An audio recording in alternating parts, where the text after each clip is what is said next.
Okay, so I'm starting to produce some original content, and this video is about me. It'll just be me talking about my past and present with various still pictures as illustrations. And it's part two of a series about my brain damage. Part one was named My Brain Damage Part One Roads. And you should probably see that video first if you haven't seen it. And that other video, part one, is about how my brain damage did things to me, like make it so that it would sometimes take up to half an hour to cross a street. Or how sometimes when a friend would say, "Hey, I need a ride to work," and I'd give them a ride, I'd instead of taking them to work, drive in circles for a while. Stuff like that would sometimes happen. And, much, much less often in recent years because it's been decades and a lot has healed. But anyway, so that's part one. And now this is part two, titled Words. So this is about how my brain damage has affected the use of words over decades. And before we get into all of that, I want to establish the ground rules first about exactly what I'm telling you. And if you already know the ground rules, I'll put something up on the screen where you can skip past this.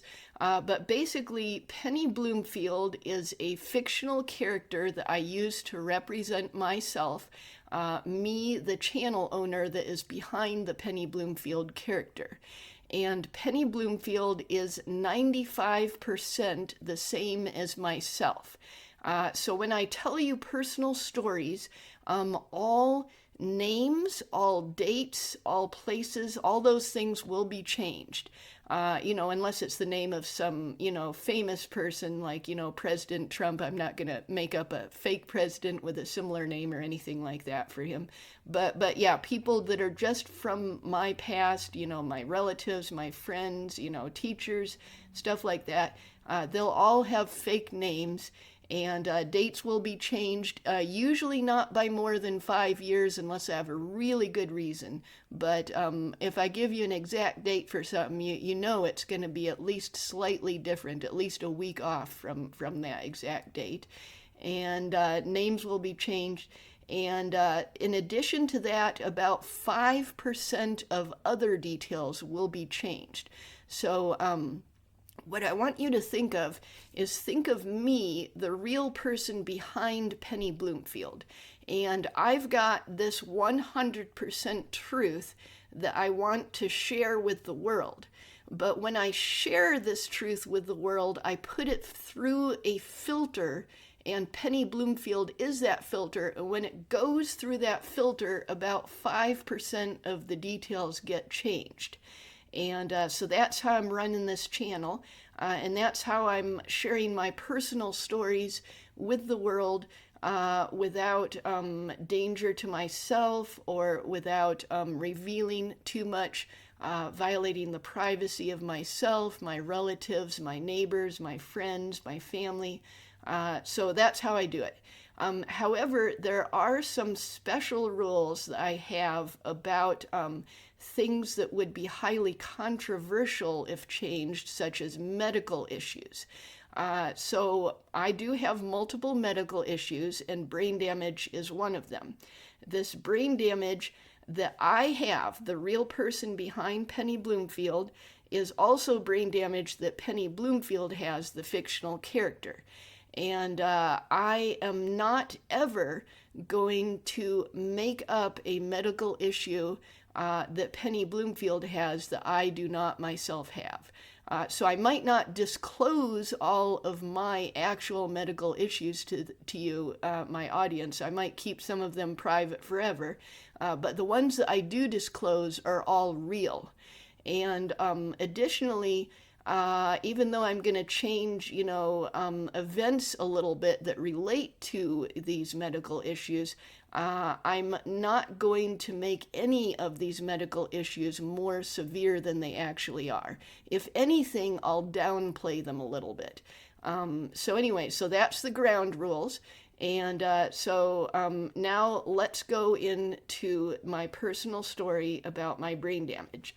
So I got my brain damage around 40 years ago. So I'm in my early 50s right now. And I received the injury that gave me my brain damage around age, 10, 11, 12, 13, somewhere around there. I'm not going to get real specific with it. And it changed everything. It was the pivotal event of my life. And my life ever since then has been slowly healing from it decade by decade and learning how to live with it and how to function with it. And it didn't make me stupid, but it made me weird. A lot of strange things happen, and some things happen that are just ordinary errors, that I'm not sure if they're specifically something that can be blamed on the brain damage or not. So some things are ordinary errors, but some things are very weird things that happen that are definitely brain damage. So anyways, and I thought I would sort of divide up it into stages to sort of help you visualize it better. So let's call stage one would be about the first 2 years after my injury. And in video game terms, I would call this like ultra nightmare hard mode. So things were really, really hard and really difficult to deal with the first couple of years. That's when the weirdest stuff happened on a really regular basis, just like constantly. And then we'll call it stage two, from about 2 years after my injury to about 10 years after. And we'll call that in video game terms like nightmare hard mode. So it's still pretty hard, but it has improved substantially. And there's some of the weird things that don't happen or hardly ever happen anymore. But there's still quite a lot that happen on a daily basis and everything. And then let's call it stage three, 10 years after my injury to maybe 20 years after. And we'll call that in video game terms hard mode. So I have to try really hard, and sometimes I can appear to be a normal person with a lot of effort behind the scenes to make me appear that way, but often I cannot. And then let's call it stage four. So that would be more than 20 years after my injury. So from then until now. So this is like mostly normal mode, but it occasionally gets buggy or it switches briefly to hard mode. And as far as the subject of this video is my words, my word usage, my language usage. And in stage four, a lot of the times it just looks like a mild speech impediment, or it doesn't look like anything at all. And a lot of the mistakes I make in stage four, especially in the very recent years, they look like the normal mistakes that anyone can make. And, a little bit more difficulty with pronunciation, a little bit of difficulty with saying the wrong words when I mean something else. Not much that is visible to other people most of the time, although occasionally really weird stuff will still happen. And there's still a lot of work going on behind the scenes to make it look that normal. If I didn't try it all, it would actually look a lot worse. So anyways, and I've got some notes in front of me, so if you hear, paper rustling sometimes, it's because I do tend to ramble, and I wanted to have all my thoughts organized so that I don't take forever to make a super long video, but actually get to my points and stuff. But I am a slow talker, so you might want to speed it up to 1.5 times the speed, so that you can get through it, because even with my notes to organize it, this might be a pretty long video. Okay, So, anyways, you might think to yourself, so since I'm like in stage 4 now, and most of the time it just looks like a minor speech impediment, like, why would I even tell people about my word difficulty and say, hey, I've got this brain damage, word difficulty? Why would I even tell people? Well, there's a few reasons for that. One reason is on this channel. I had a bunch of plans for this channel before I started it. I actually was planning it for more than a year before it actually appeared. And a lot of those plans didn't really pan out very much, but maybe they eventually will. And one of the things I wanted to do was a lot of anime and manga reviews. Like Nicholas Light and some of the others I've really liked. And and one of the problems is that I have pronunciation difficulties where I can learn how. So some things that are really hard words to pronounce, I just learn with no problem. And some things that are really easy words to pronounce, I cannot learn them. And sometimes I can learn to pronounce words, but then I learn it and the pronunciation just falls out of my brain at some point. Like maybe I learn it and I can keep it for years and then it suddenly falls out, or maybe I can't learn it for years and then I learn it and then a few months later it falls out again. So all kinds of weird stuff like that. Usually people that have pronunciation difficulties, if they work hard and learn to pronounce a particular word, they've usually learned it. But in my case, I haven't. It can just be totally gone, the pronunciation at any point, and I don't know when or why. It's also random. But one thing I have a lot of trouble with is the Japanese comic books. I pronounce it manga, manga, and sometimes even weird things like moonga or moinga. And I can be taught how to pronounce it over and over and over again and then mispronounce it. And so if I'm going to do these anime and manga reviews, I might, have viewers who say, hey, Penny, you can't even pronounce manga correctly or consistently.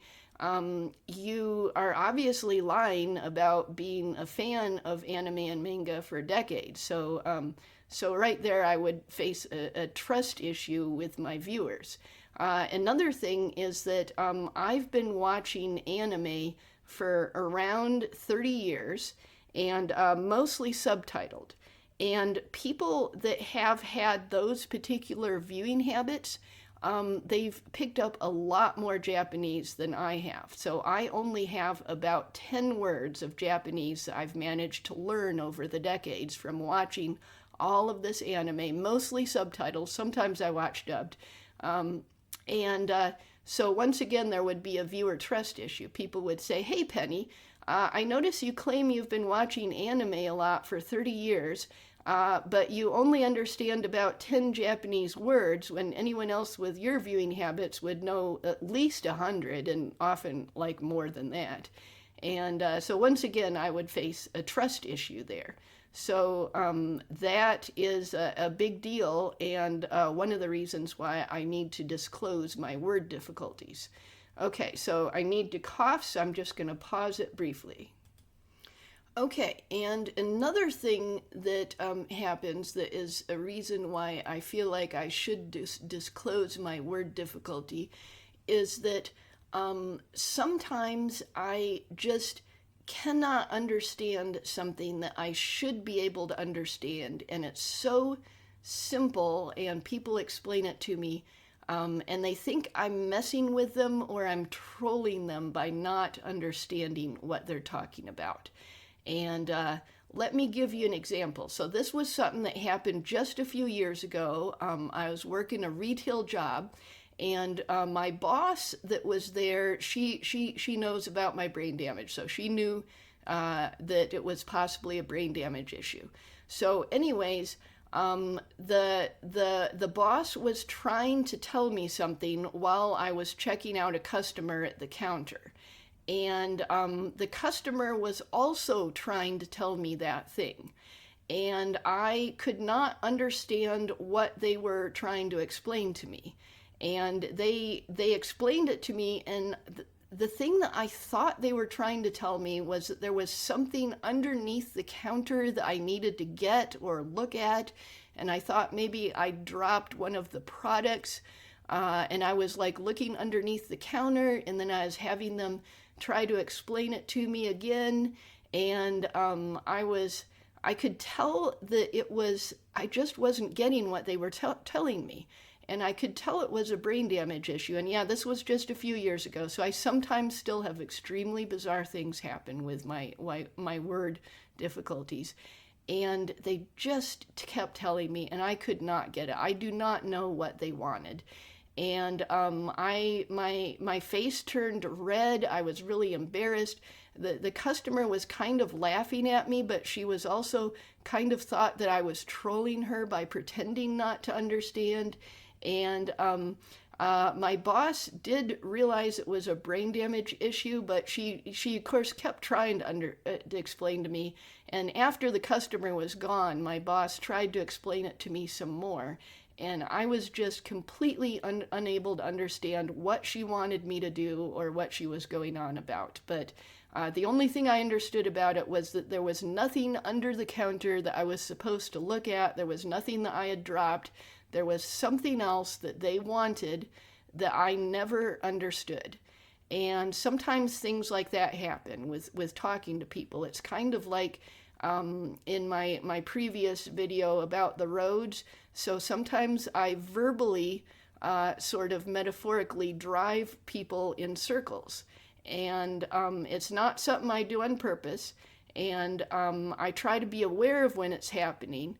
And I want people to know I'm not trolling you. I'm not trying to pretend to not understand. And you know, sometimes I'm speaking with people and I make ordinary mistakes because I am wrong in ordinary ways as well.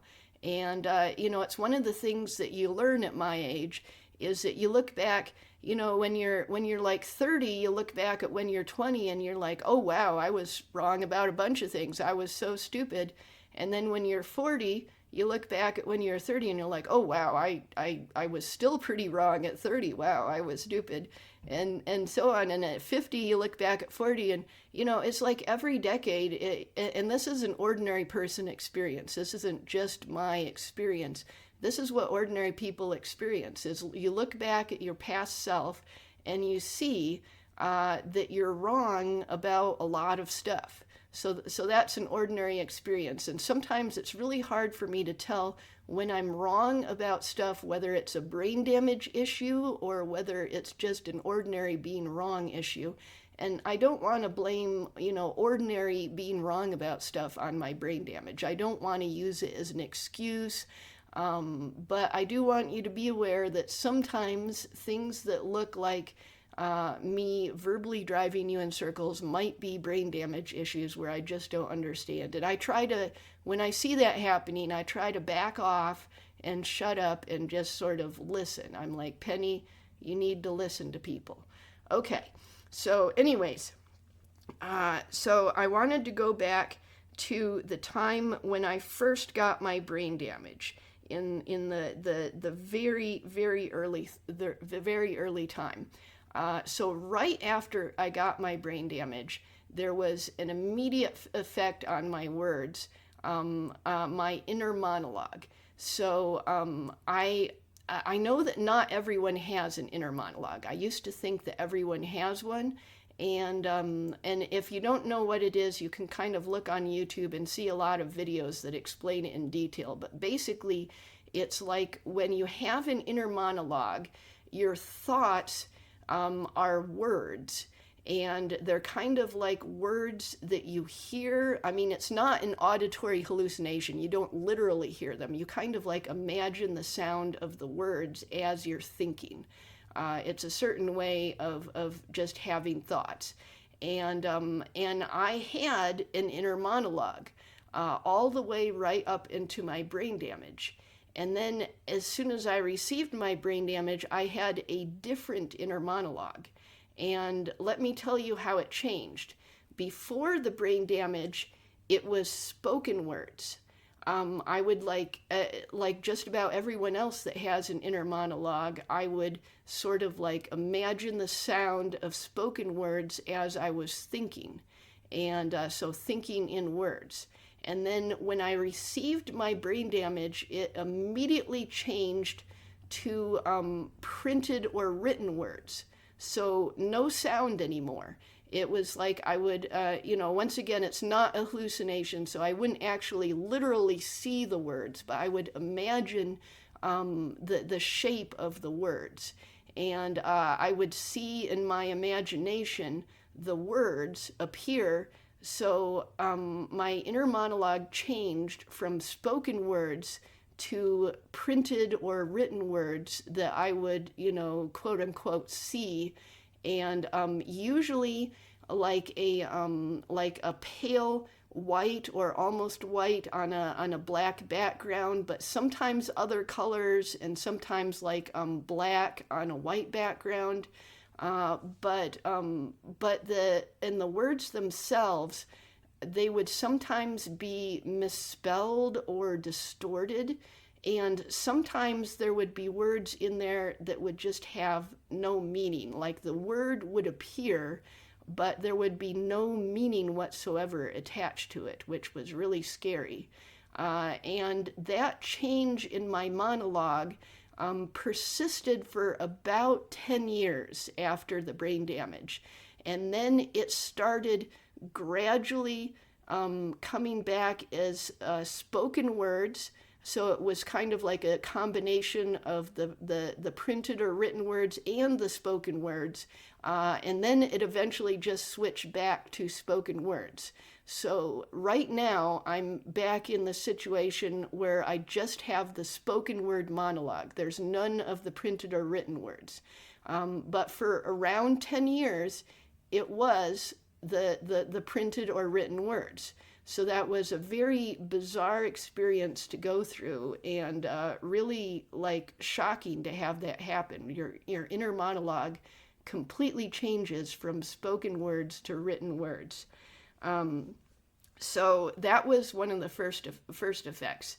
Another first effect was so when I started talking to people around me after my brain damage, people who knew me, like, my family and friends and people at school, would say, why are you faking an accent, and what accent is that you're trying to fake? And I would be like, I'm not faking an accent. And sometimes it would be the same accent for a few days, and sometimes it would change to a different accent. And I'd be like, I am not trying to fake an accent. This is just how it comes out. I'm sorry. And people that I did not know had a different reaction to me. And that was, they'd say, they would really believe that I was an English as a second language person, which I am not. And they had different terms for it back then. They didn't use that word, that terminology. But that's what they would say, is they'd say, hey, I can tell that you're not a native English speaker. What is your language that you spoke first, and what accent is that? And they'd be really interested to learn what country I'm from. And I'd be like, no, I'm American. I'm an English speaker. I've always spoke English. And they'd be like really skeptical. So that kind of stuff would happen. And these fake accents, they eventually went away. They'd occasionally come back, but I don't think I've had it happen even for a moment in more than a decade. So that's one of the things that was really persistent early on, and then it eventually went away entirely. So really cool that went away. Another thing that happened is losing words. And that was a really extremely terrifying thing. The fear of that still affects me to this day. So I told you that my inner monologue would sometimes have written words in it that had no meaning whatsoever. And it wasn't just words in my inner monologue that were like that. I was losing words. So what would happen is, and at first I didn't realize that I was losing words, but it quickly became apparent that the words were flowing away from me. It felt like they were just going away, and I couldn't hold on to them. And I got really scared that if I didn't work really hard to relearn the ones I was losing, that maybe I would eventually become like nonverbal.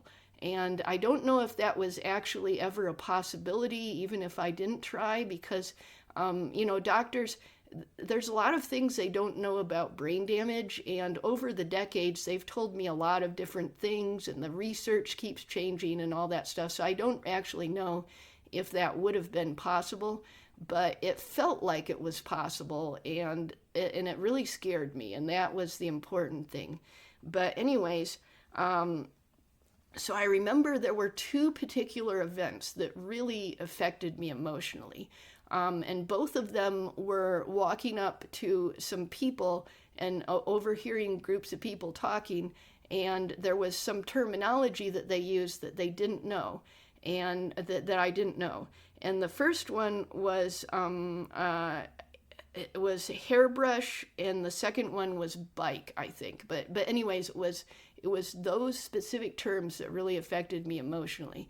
So yeah, I was like talking to a group, and like they're talking about a hairbrush, and I'm like, I keep hearing this terminology, hairbrush. What is a hairbrush? And I knew that it had no meaning for me. There was just absolutely no meaning. It was like a foreign word to me. And same way with bike, no meaning whatsoever. And I was like, what is a hairbrush? Or the other time it happened, what is a bike? And people acting so like consternation, like they do not understand why I'm pretending to not know this terminology that I definitely know, and all this stuff. And each time it really shocked me that something that simple that I had always known, that was very basic English, that it would just completely have no meaning. And so those two things really emotionally affected me. But that particular event actually happened a lot of times. And I eventually learned to stop asking people, what is this word? And just keep it to myself and hide it. And what I ended up doing was I kept these lists of words that I'd encountered that had no meaning for me and that I was trying to relearn. And in the early years, like in the first couple of years, I usually had about 30 words at any particular time that I was trying to relearn. And one of the things that I had is I always wanted to have dictionaries and thesauruses around me. And so I would be I would be reading the dictionary, and in the early years of my brain damage, I probably read the dictionary for something like an hour a day. It was a lot of reading the dictionary, but I would just open up the dictionary and read it, and just randomly open it and just read a bunch, or page around in it a bit, and I would do this. And someone who had spent as much time as me reading the dictionary ought to have a much, much better vocabulary than I do have. It should be really high up there, but it's not. I have a somewhat better vocabulary than the average English speaker, but it's not like it should be. It's kind of like, watching the anime and subtitles for 30 years and only picking up around 10 words of Japanese. It's like the pickup is not there like it should be. The amount of effort I've put in should have produced this incredible vocabulary, but I don't have it. I have a better than normal vocabulary, but it's not incredible. And and I don't really need to read the dictionary anymore. So losing words is something that gradually became less and less common over the years. And I haven't had it happen at all in a long time, except for with pretty complicated words that I think, anyone might forget the meaning of. So it might not even be brain damage, but just, forgetting stuff normally. But I have this special feeling for dictionaries and thesauruses. They're kind of like almost like magic talismans to keep them around me. And I actually right now have 3 dictionaries and a thesaurus sitting on a table near to where I sleep. And I don't consult them very often. I certainly don't sit down and read them for an hour. But maybe I look up a word or something, or look at them briefly, maybe once a day, one word or something. And I don't even need to do it. It's just sort of like a comfort thing for me. So yeah, but there are things that I have these really good feelings about dictionaries, and I love them. So yeah, that sounds really weird, but I have a reason for loving them. So another thing that happened in addition of the losing the words is I had this word substitution problem. And like a lot of my brain damage, it was really severe in the early years, and then it became less and less and less common. And now it's at a level that, is pretty close to what a normal person has. It appears normal most of the time anyways. But anyways, so there's 2 aspects to the word substitution. One of them is taking an opposite word and substituting it. And the other one is taking a similar word and substituting it. And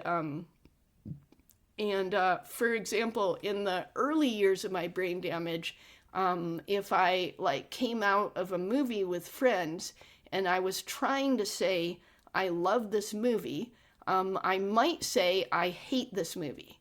And so I would substitute the exact opposite word in my sentence. And when I did this, I would usually realize that I had done it and immediately correct myself. But it was super bad in the early years. I would do stuff like contradict myself over and over and over. I'd say it wrong, and then I'd correct myself, and I'd say it wrong, and then I'd correct myself, so that I would be contradicting myself in the same sentence or right in the next sentence over and over again. And I'd have these bizarre conversations with my friends that would not make any sense at all, because I would constantly struggle with the words and contradict myself over and over. And I remember quite a lot of times when I would just give up, and some of my friends thought that I was, a compulsive liar like my mother, which was extremely hurtful to me, and I did not want to be perceived that way. And I, unlike my mother, who would usually, take a couple of weeks to contradict herself, or she'd contradict herself by, saying one thing to one person and another thing to another person. I would, contradict myself in the same sentence or right in the next sentence. So I would go ahead and correct it right away. But it would still, a lot of what I said to people was really garbled and weird. And I got a lot of bad reactions from people in those early years that I could not make myself understood a lot of the time. And a lot of the time I would just give up because it was hard. I would be like, okay, I'm not going to try to explain myself. I'll just let you think that I'm extremely weird. And the other word substitution problem is a similar word. And this is something that it happens to ordinary people a little bit, and it's the kind of thing that still happens to me a little bit, but I think it might be, close to ordinary people levels now. But in the early time, it was really, really bad. And that was the similar word substitution was unfortunately something that I often didn't realize I had done when I would do it. So, for example, if I did it with names more than anything else, but also with everything. So if I was talking with someone named Mabel, I might call her Marble. And it's not because I was trying to nickname her Marble. It was because, Mabel and Marble are similar. And I would just do it, and she might think I was making fun of her or trying to force a nickname on her that she didn't want or something like that. And I didn't even realize I'd done it most of the time. And if I did do it, I'd go ahead and correct it if I did know I'd done it. And then another thing is like Josh and Jose. So they're spelled similarly, but they are pronounced very differently. But yeah, someone who's Jose, I might just call him Josh some of the time and never realize that I've done so. So there was a bunch of that stuff that also contributed to the really garbled communication that I had with people early on. And so another thing is, I sort of touched on this before, so difficulties with foreign languages. So just like I was barely able to pick up, maybe around 10 Japanese words from decades of anime watching, I had so much difficulty with trying to pick up foreign languages. So my father is 3/4 Swedish, and so there's a ton of elderly Swedish relatives on that side of the family that actually knew Swedish. Their parents only spoke Swedish, or they spoke Swedish when they were little, and they were all English speaking, the ones that were still alive when I was a kid. But they knew Swedish. And I was really interested in their Swedish culture, and I really wanted to learn Swedish, and I was trying to learn Swedish from them when I was a kid, and they did not want to teach me.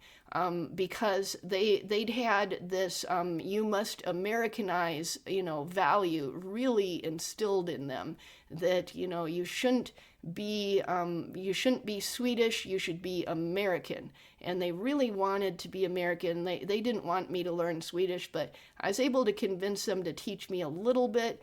And I really, really begged them for a Swedish English dictionary, which, nowadays you can just get off of Amazon and stuff.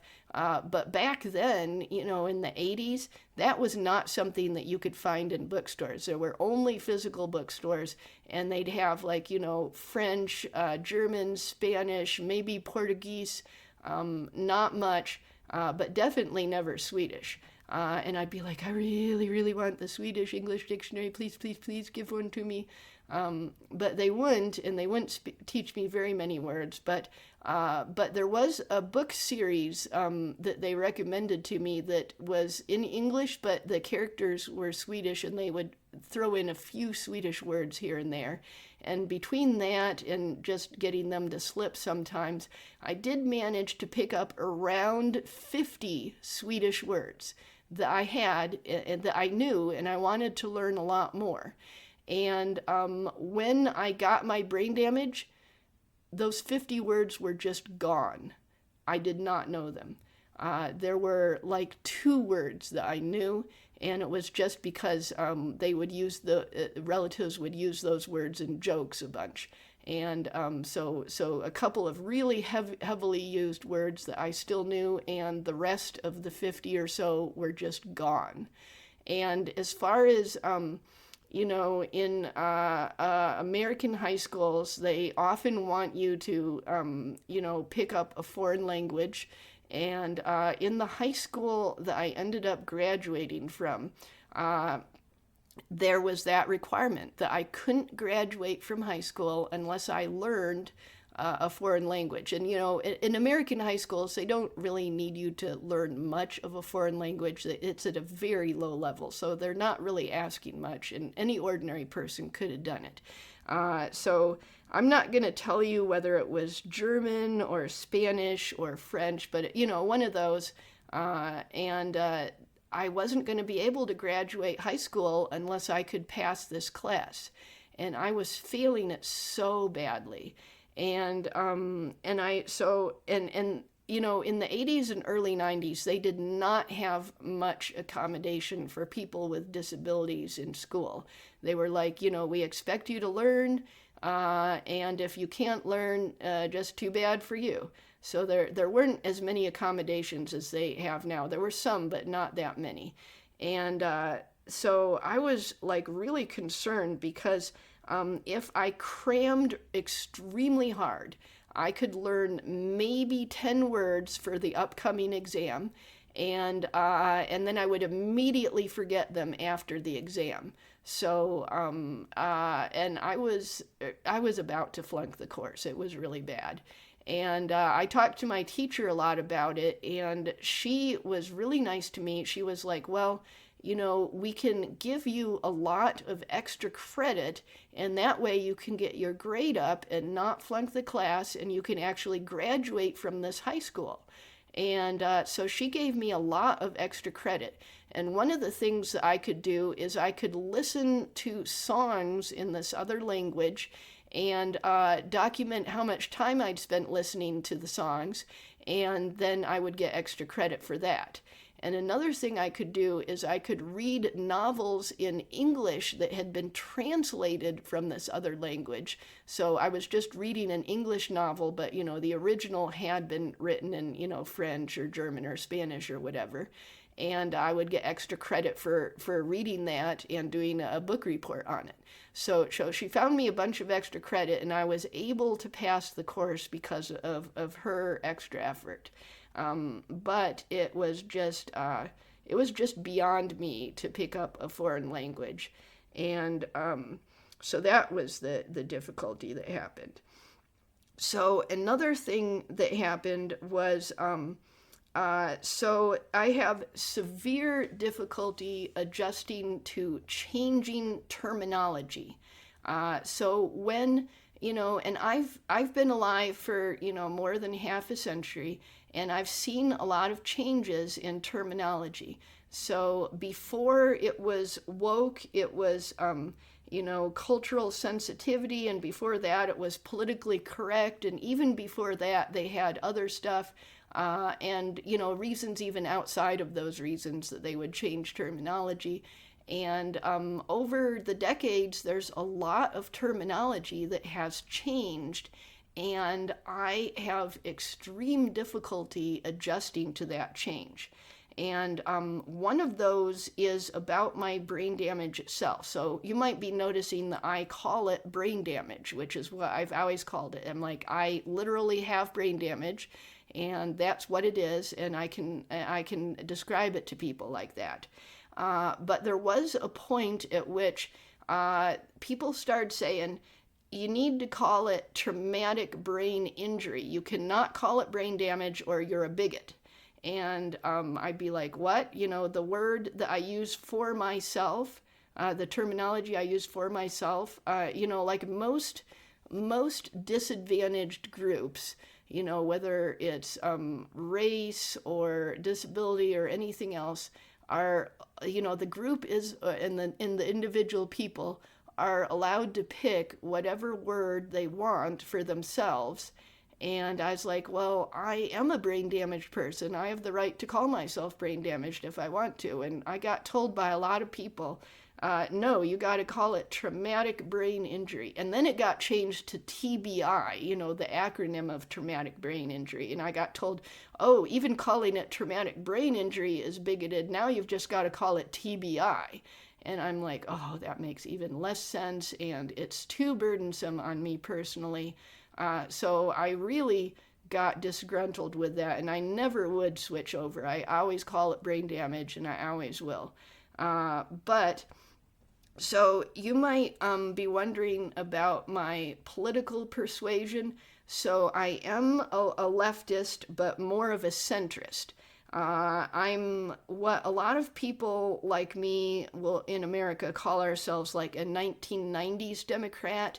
So I'm still a Democrat, but a lot of the Democrats do not like me, especially since I won't go along with woke terminology, and I'm really against it. So, because of the way my brain works with words and changing meanings, woke terminology for me is kind of like garlic to a vampire. It is really repugnant to me, and I cannot adjust to it. And I mean, so a lot of people have legitimate complaints with woke terminology and other reasons why terminology changes meaning and words are made devoid of their meaning and all this stuff. So there's a lot of legitimate complaints the ordinary people have about it, and I have those same complaints. Plus, I have extra complaints because I just can't adjust to it because of the way my brain damage works with words. Um, so, uh, so I actually I abandoned interactive leftist spaces years ago. I still consider myself a Democrat, and my friend group is about evenly split between Republicans and Democrats. But they're mainly weird Republicans and weird Democrats, so not normal ones.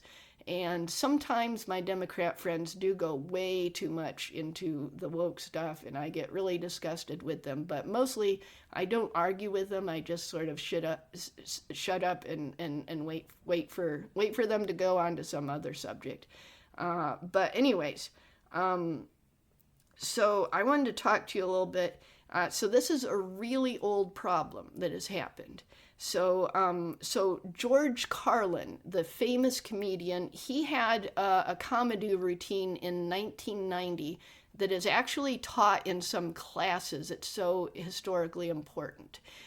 So in this comedy routine, he talks about how even decades before it was called politically correct, which was like the 90s term for it, there was this stuff going on where they would change the meaning of words in ways that like drained the meaning from them or made them softer and less functional. It's a really good comedy routine, and I've got the link in my description. So, anyways, he talks about how in World War One, when people were extremely emotionally distressed and broken because of facing the battles, they called it shell shock. And then in World War Two, they called it battle fatigue. And then in the Korean War, they called it operational exhaustion. And then with the Vietnam War, they started to call it post-traumatic stress disorder. So the terminology got bigger and bigger, more and more words in the term, and it became less and less functional, and it got to the point where people that needed help probably couldn't get as much help because their condition didn't sound as serious because people weren't using serious words with real meaning in them. They were using these soft words. George Carlin calls them euphemisms that were drained of all their meaning. And I've had problems with other stuff too, the extremely short people from genetic reasons, they're now called little people. But before that, they were called dwarves, and when I was a kid, they were called midgets.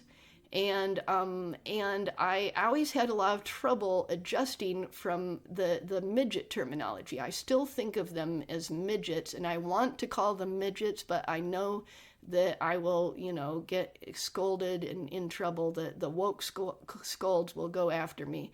But, when it changed to dwarves, it was really difficult to adjust to for a bunch of reasons. And other people can tell you these reasons too, because like dwarves are like, Tolkien dwarves or Dungeons and Dragons dwarves. It's like, are you talking about real people, or are you talking about like mythological and fantasy creatures? It's like, it makes it confusing if you're calling real people dwarves.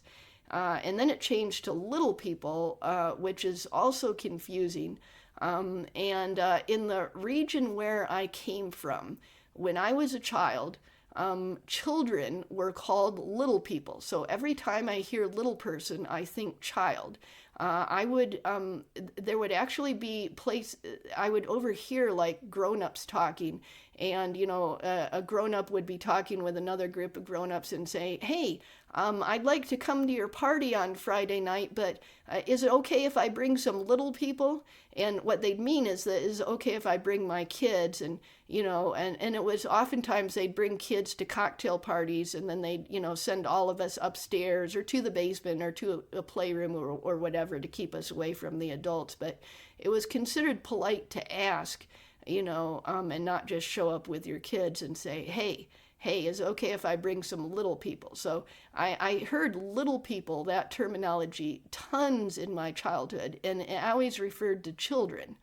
And of course, these days, little people sometimes refers to the littles, which is a subculture where people pretend to be children, and they're into diapers or whatever. It's really gross. So I also think of that a little bit. But anyways, that terminology change. There's some legitimate reasons to have it, rub you the wrong way, even if you're not brain damaged. But for me, being brain damaged, every time that woke people decide, it was hard enough when they decided to change terminology every decade, or, take a word and completely drain it of all meaning by defining it differently. That was hard enough. But then they got to the point where they change their terminology radically, like every 5 years, and then like every 2 years, and then like every year. And, and then they do stuff like, oh, you can't call them the homeless anymore. You got to call them the unhomed. And, you can't say master bedroom because that's a reference to slavery. And, oh, by the way, you can't call them slaves. They're enslaved people. And you can't say field work anymore because slaves worked in fields. So that's also a reference to slavery. You can't say field work. So there's just like all these incredibly irritating things that the woke terminology does, that I understand how irritating they are to other people, but they're a lot more irritating to me because I cannot adjust to changing terminology. It's extra hard on me. Okay, so anyways, there's a little bit more I wanted to cover about how words function for me.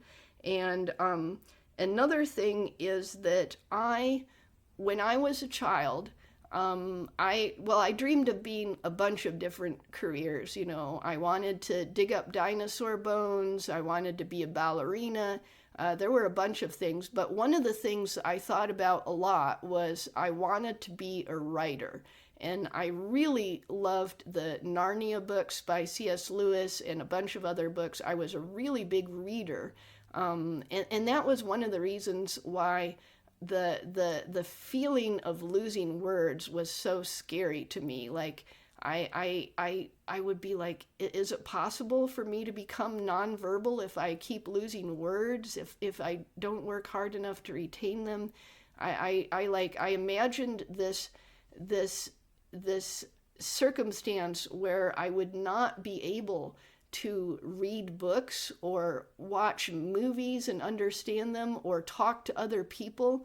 I would imagine this circumstance where I would be completely nonverbal, and it was really scary to imagine that.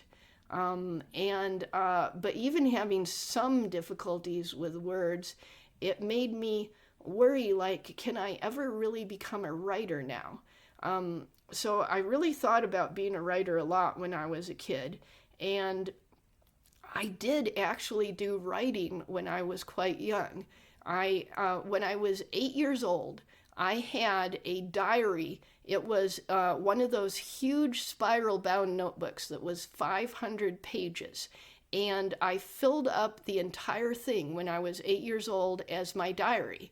And I kept that for years afterwards. I really wanted to, like, slightly fictionalize it and turn it into a novel or a series of novels.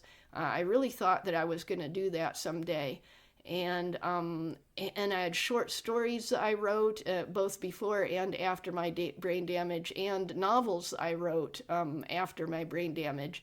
And so I really wanted to be a writer, and I just I wasn't sure if I could once I got my brain damage. I was like, well, I'll still try. And I think some weird things did happen with my writing, and I was not able to get published. I was self-published a little bit, and I also had some websites where I put my writing and art on, and they did become kind of popular, but not really. I was able to, like, partially monetize them, and at one point I could get about 1 month's rent per year from it, but that was the peak, and then after that it went down pretty fast, and it's like, went to almost nothing. But I had tons and tons of people emailing me and bothering me all the time, and I was like, why do I get 700 emails a day if I can't, make real money off of this? And I don't mean just spam emails. I mean, like, things that weren't in the spam trap. But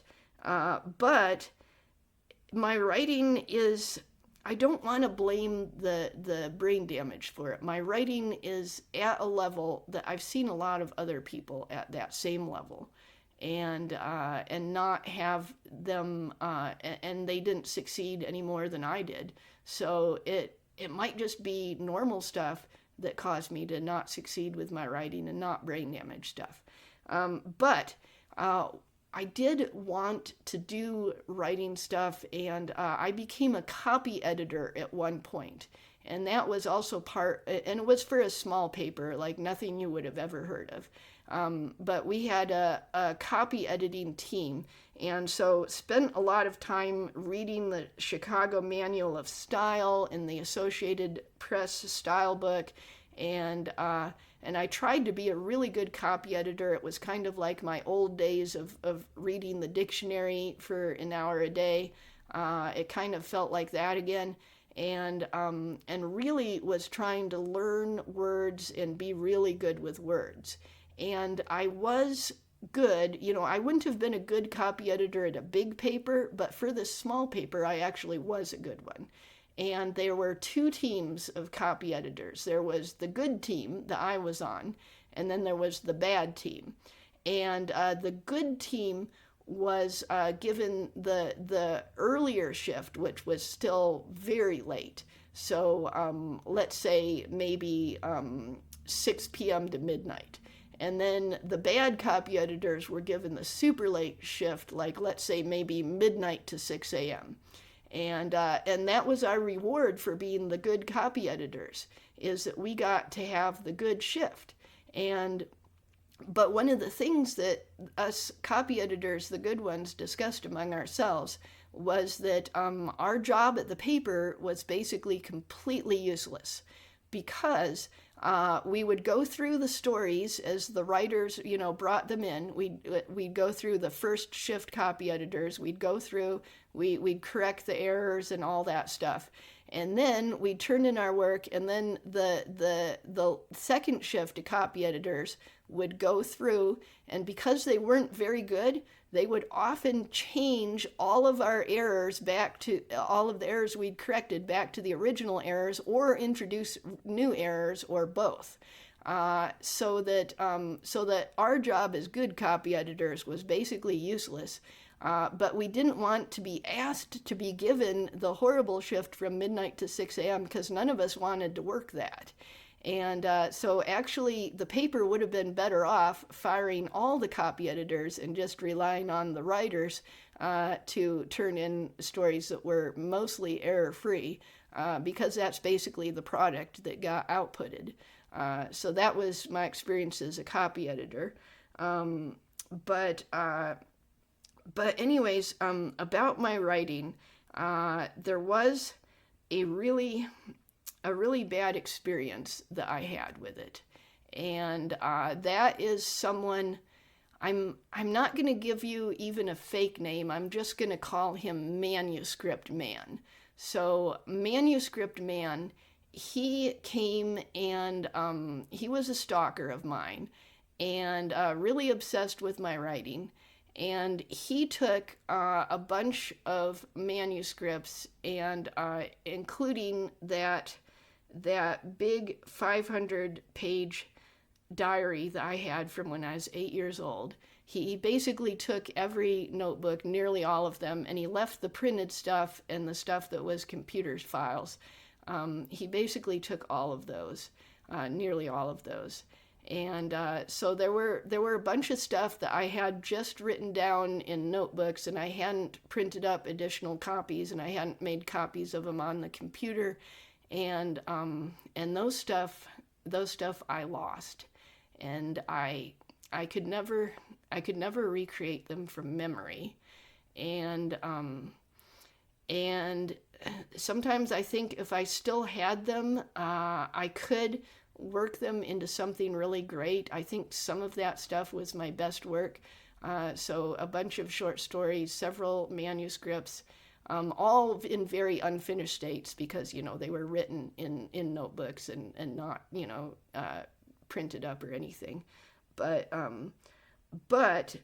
I don't think I can blame my brain damage or Manuscript Man for not being a successful writer.